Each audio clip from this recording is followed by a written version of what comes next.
There is a little secret Democrats don't want to admit to.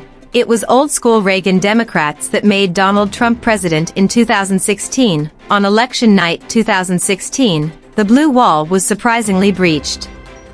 It shocked political pundits and cost former Secretary of State Hillary Clinton the election when Donald Trump won Michigan, Pennsylvania, and Wisconsin. It shouldn't have come as a complete surprise, actually.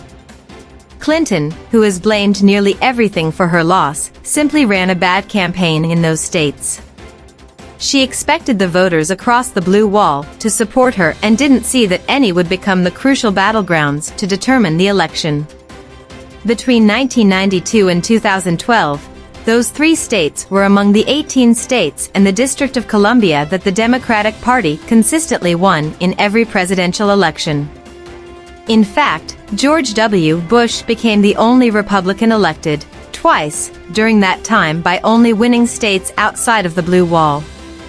But again, Trump's victory in 2016 should have been seen coming, at least if anyone paid attention. There was frustration among the old-school blue-collar voters in places like Macomb County, Michigan, where this reporter now resides. The Trump lawn signs showed up early, and more than once, you would have heard, "I never voted Republican before, but I'll never vote Democrat again." Donald Trump and the return of the Reagan Democrats. Macomb County, just north of Detroit, was the land of Reagan Democrats who, in the 1980s, no longer saw the Democratic Party as champions of their working-class aspirations. The county, and much of the Rust Belt, swung back to their Democratic roots with Bill Clinton in the 1990s and supported Barack Obama in 2008 and again in 2012. Yet, while they may have been drawn to Bill Clinton's message in 1992, they were equally driven away by Hillary Clinton in 2016. It might have gone differently, too, had another Republican candidate faced Secretary Clinton, a sentiment noted earlier in the year by Laura Trump, daughter-in-law of the former president, who maintains that Donald Trump changed the face of the current Republican Party. It was those Reagan Democrats that turned the tide for Donald Trump. He created the current party that we have today. He, of course, spearheaded the Make America Great Again movement and putting America first, and I think people are yearning for that, Ms. Trump told Sky News host Erin Molan.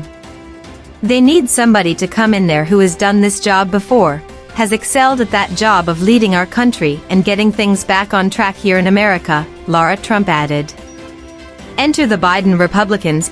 What is also notable is that the new Trump Democrats, which increasingly became the core of the MAGA base, stuck with Trump in 2020.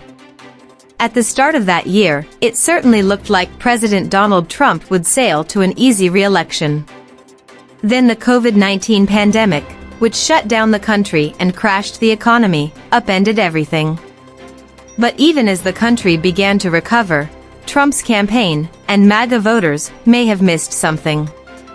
Just as the Trump lawn signs showed up unexpectedly across America in 2016, Biden signs were sprouting in upscale neighborhoods.